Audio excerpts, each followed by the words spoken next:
L'intrigue, c'est une jeune européenne. On ne sait pas de quel pays elle vient, mais elle vient en Haïti chercher son origine familiale. Son père est haïtien, mais elle n'a pas connu ce père. Il est mort alors qu'elle était très jeune. Et donc elle vient en Haïti, dans ce pays qu'elle ne connaît pas, et elle va dans une petite ville d'Haïti qui est une ville pauvre, une ville côtière. Et là, il s'est passé, il y a très longtemps, un incident assez particulier. Son grand-père est mort dans un incendie.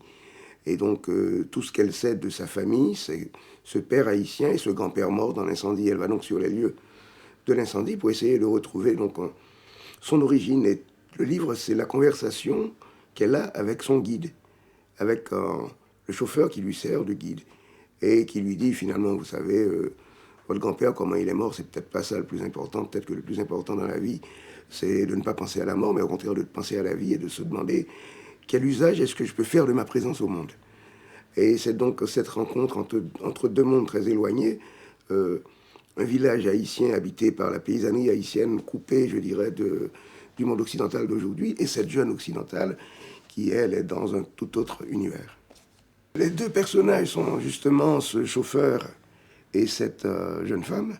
Donc le livre est construit un peu sur le mode des monologues successifs. Tout le temps du voyage, c'est le chauffeur qui parle, qui décrit les paysages, qui raconte un peu la vie de ce pays qu'est Haïti et de ce village qui s'appelle Ansafoleur. Et en deuxième partie, c'est maintenant la jeune femme qui parle.